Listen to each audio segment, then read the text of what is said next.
for the Washington Wizards, and we already have terrible, brutal, shocking news to bring to you. Bilal Coulibaly, he's already going to miss time in the regular season. He just got surgery on his right thumb. We're going to react to this live on Locked On Wizards.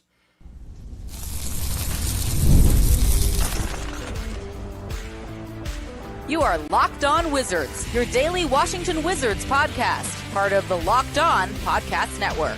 Your team every day. DC family, you're locked onto the Washington Wizards. We are part of our family. We thank you for making Locked On Wizards your first listen every single day. We thank you if you're joining us live here reacting to the news of Bilal Coulibaly undergoing surgery on a torn ligament on his right thumb. Brutal stuff. I'm one of your co-hosts, Ben Strober. You can follow me on my socials at Strober Sports. I cover all things DC sports for 106.7 The Fan and the Team 980. And joining me, despite being a busy man, he is out and about. You can see him. He doesn't even have his Wizards hat on. This is how breaking this news is for us. Abdullah, you be alongside AB. This is tough, man. Brutal loss by the Commanders last night, and this just doesn't help, man. All this talk that we've been having about Bilal and that extension stock went down. So Shams Charania reporting 20 minutes ago, Washington Wizards guard Bilal Coulibaly underwent surgery Friday to repair a ligament tear in his right thumb. Keep in mind, that's his shooting hand, and is likely to miss time into the regular season. Sources tell ESPN. Coulibaly sustained the injury with the French national team during FIBA Eurobasket play. So both of our guys playing for France, Coulibaly and Sarr, sustained injuries in the Eurobasket, which is always something that becomes a slight concern whenever you have guys playing in international competition. Sarr's injury supposedly not very serious. They don't expect him to miss any time. But for Bilal Coulibaly, entering year number 3, where there's a lot on the line for him because he becomes eligible for a rookie extension next October. He hasn't finished a full season in his career. He played in 63 games in his rookie season. His second year, he only plays in 58 after they shut him down. And now he is already going to miss time to begin the 2025 campaign. A super important year in terms of his development and his outlook for the franchise going forward. This is a really, really tough pill to swallow, Abdullah. That's really the best way I could put it. And it's like, this whole offseason, me and Ben, we've been talking about how we want this guy to be that franchise guy. And again, I always bring up availability is your best ability. And this just, I don't know the timetable, Ben, when it comes to a ligament. But in your right thumb, your shooting hand, like you mentioned, it's completely frustrating. And this opens up the gates for Cam Whitmore or Will Riley or Keyshawn George if they put him at the 3. So, I mean, and again, when he comes back, is he going to be affected by that torn ligament? It's just so many things you have to consider, and like I mentioned, the extension talk, it's frustrating because a guy like Bilal, we see the potential, but at the end of the day, if you can't go out, if you're getting hurt again going into the regular season, typically he usually gets hurt and gets shut down towards the end of the season, but now before preseason basketball, it's cause for concern. I'm sorry, at the end of the day, I hate injuries, but it's a common theme with Bilal. It's tough. It's really tough, and I'm not going to completely knock the guy for being hurt because I'm never going to say it's a player's fault that he's gotten hurt, but it's something that you can't overlook as a team. Basketball, at the end of the day, the NBA, it is a business, and if you can't be available for a lot of the time, then it's going to be tough for an organization to look at you favorably, to look at you as a reliable piece. I'm glad that you brought up that this does open opportunities because we know that there is a log jam on the wing of players that are talented, players that are going to need minutes. Cam Whitmore, is he going to crack the starting role? I don't know. I think Keyshawn George would actually have the leg up to start maybe at the 3 early on in the year, and maybe it becomes up to Middleton, Whitmore. I don't know. It's going to be really interesting. We're going to have to make a whole episode kind of dissecting what's going to happen going forward. If you guys are in the chat watching us live, we appreciate you. Thank you for being an everydayer here on Locked On Wizards. Let us know how you're feeling right now. I know this is tough for a lot of you. We had season-ending injuries last night for the Commanders, Dietrich Wise and Austin Eckler, and now we've got an injury before the season even starts for Bilal Coulibaly, a guy that Wizards fans, AB, you and I, were super excited to watch play this season. It's tough. It's really tough to see going forward, but you're going to have a next man up mentality with this team because ultimately, at the end of the day, Losing Bilal Coulibaly doesn't mean you're not going to make the playoffs or anything like that. It's going to sack your season because we know where the Wizards are right now. We know the place they are and what their goals ultimately are going to be. Now, Bilal Coulibaly was going to be a big part of those goals this year, to see him develop in a meaningful way, whether that was him developing his jump shot offensively, becoming more assertive, attacking the basket, getting downhill. Nevertheless, it's going to be tough for the organization to value him maybe as much as they could have, because now he's going to miss time for the third straight year. I just don't know, like, that. I know we have the idea of a logjam, but how does this hinder his development going to year 3? I mean, we already have the concerns of the shooting mechanics and him not the shooting splits and him not being confident enough. Do you think an injury like this will go into the season and Bilal saying in my head like, "Oh, I have to slow down. I can't get hurt." You know, it's those little things that build up, and it does suck. I'll keep reiterating it because we want this guy to succeed, but at the end of the day, you mentioned it's a business, and if he can't go out there and play, what can we do but say, "Hey, it is what it is."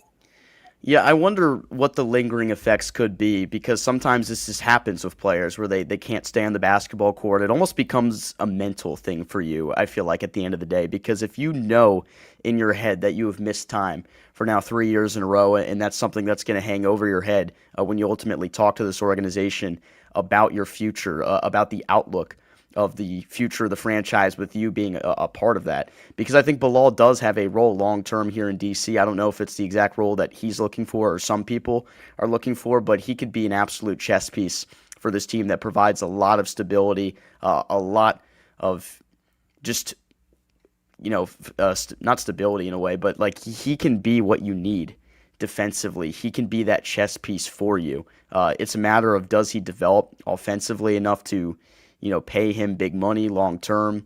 I don't know. But now that he's missing time again, that price tag is probably going to go down even more maybe to what it could be. And I wonder if this is what was causing him, to play so timidly in the Eurobasket, because he started off pretty hot. He was shooting the basketball well. He looked assertive. He was playing efficient.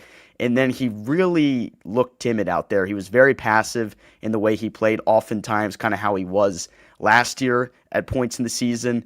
And maybe that was the reason right there. He was starting to feel it in his thumb, because he did finish the Eurobasket. He was there, part of the upset when Georgia knocked them out of the tournament. So maybe you can point to that and say that's why he looked passive, but ultimately still very concerning.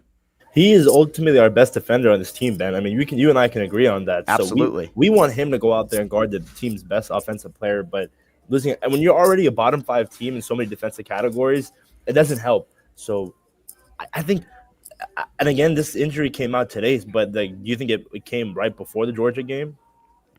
I don't know when it could have happened in terms. I think it might have been something that happened as the tournament was going on, and they probably didn't evaluate it until it was done. He might have had some pain in that right thumb, and he played through it. And then after it was done, they decided to evaluate it, and they discovered that he needed surgery on it and that he was going to have to miss time. So I doubt it was something where he was hurt so bad that he couldn't be out there, because obviously I think if he was hurt bad enough, he would have been shut down. I mean, Sarr was shut down for supposedly a minor injury that's not going to keep him out right there. Maybe he was feeling a little bit of discomfort, and he said, "Hey, I don't want this to be any more serious than it could be. I think I'm going to have to sit out the rest of the tournament. I should be shut down because I've got an NBA season to play in a month." I don't know what that was like for Bilal. Obviously, we haven't heard from him, and I'm not going to assume that he was feeling any sort of pain whatsoever before that final game. It could have happened in the last game. We don't know. So do you think Keyshawn opening night gets moved up to the 3, Middleton at the 4? I think that could happen. I think you could see Keyshawn play at the 4 potentially if they choose not to start Middleton, and then have Whitmore playing at the 3.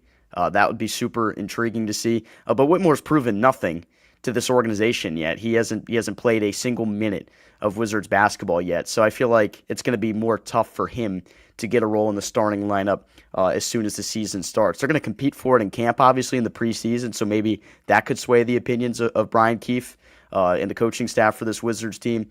But ultimately, they know what they have in Keyshawn George. They like him a lot. They've talked a lot about what he's done this offseason. I think they know what they have in Chris Middleton. He started in all 14 games that he played for this Wizards team last year.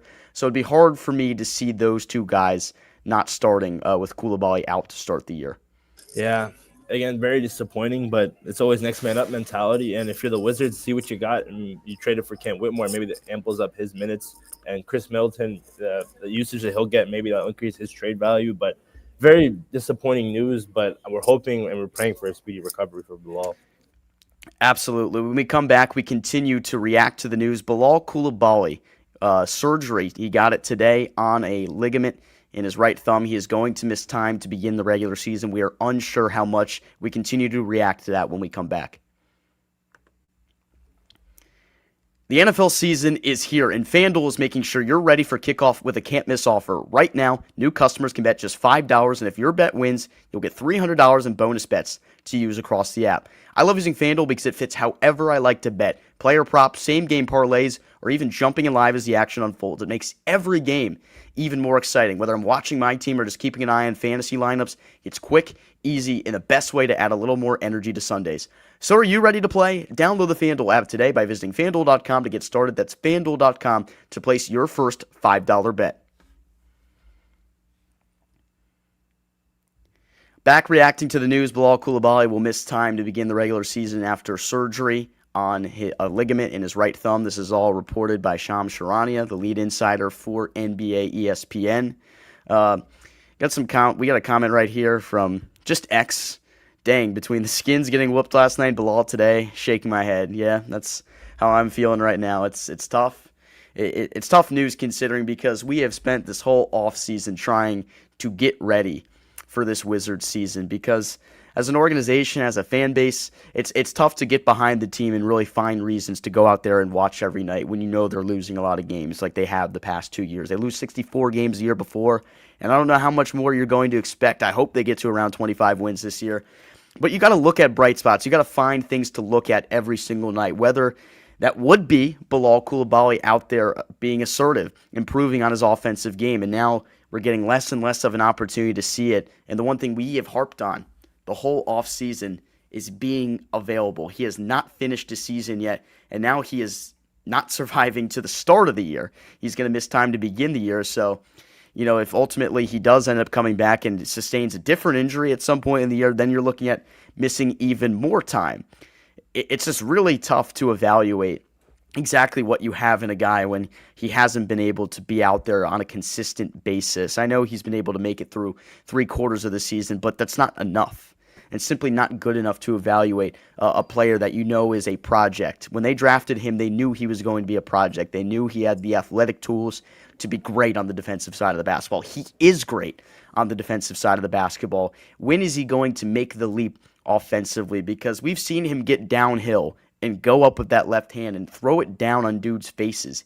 He's done that. He can be a player that has a lot to bring to the table offensively. But now that he's missing more time to begin the regular season, man, that's a terrible, terrible, terrible position to be in for him. I'm hoping the best for him. I hope his recovery goes well and we can see him soon. But as of right now, we don't have a timetable for his return. Last season, Ben, Kyle Kuzma gets traded. I always bring this up because that's why I love Bilal. The next 24 hours later, he gets his first career triple-double against the Brooklyn Nets. Right there showed me promise, and I was hoping to see more of that towards the end of the second half of the last season, but injuries, again, got shut down. It's going to be, like you mentioned, hard to evaluate this dude because how can we evaluate you if you aren't out there?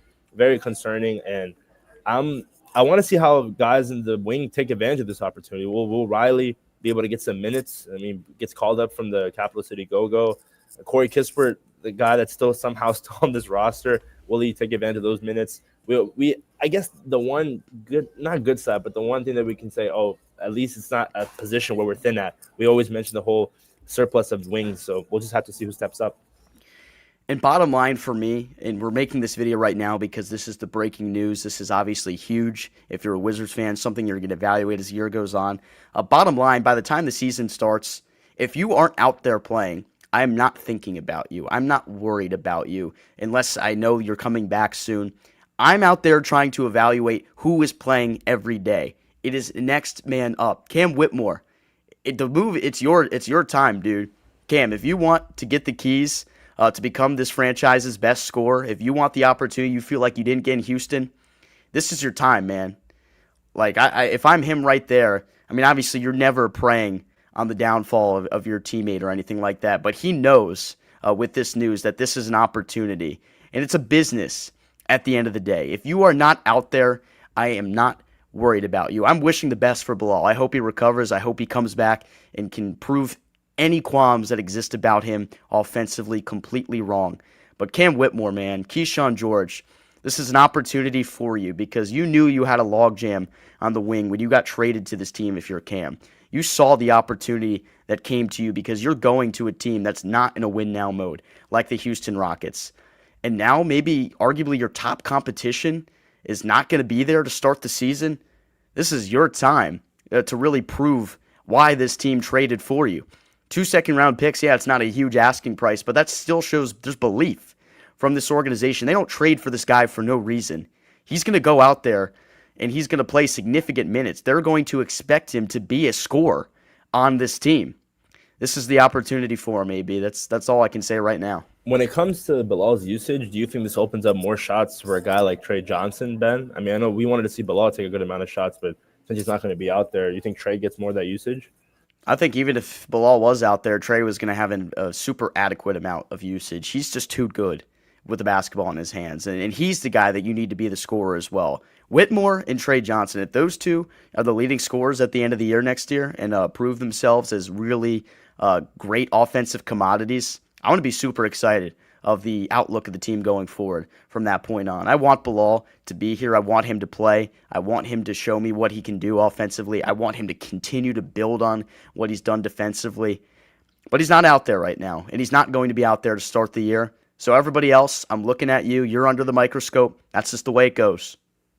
Yeah, someone brought up A.J. Johnson. I mean, we see him mainly at the guard position, but if the Wizards really want to be funky and play with starting lineups like we mentioned that they're probably going to do this upcoming season, why not? But again, next man up, this is how sports is. And for the Wizards, it's hard, Ben. You know, a lot of my friends are always like, how do you manage to speak about this team with the very limited national coverage that they get and the lack of winning? But stuff like this, it doesn't help, but we just got to keep on going and keep on thriving. And Wizards Nation, you just stay locked in on the ride. And this happens 24 hours after we talk about Brian Windhorst and Tim McMahon calling Bilal Coulibaly a dreadful offensive player alongside Alex Sarr. So those two guys both sustained somewhat injury or minor injury, at least for Sarr, because he's expected not to miss time. But Bilal, clearly the injury much more serious. And we hope to see a lot out of Alex Sarr this year as well. I'm glad that his injury is less serious because that's the one thing that you think about when these guys are playing in international competition. Obviously, it's great to see it because you know they're getting competitive reps out there. They take it so seriously. Those guys love representing their home country, and they're out there. They're giving it their all the way they would in an NBA game. And you just really have to hope that nobody gets injured in those games. And the fact that both your guys sustained some sort of injury in a way, it just sucks, man. It just sucks. And now you're not even going to have one of the players that you're looking to evaluate, maybe more than anybody on this team prior to this season. He's going to miss time. Do you think in the future this will maybe, like, in their minds of Bilal and Alex, say maybe it's not worth playing for France and just stay in the States and just train? I don't think so. You know, because everybody else is going through the same thing, and plenty of guys get through this without injury.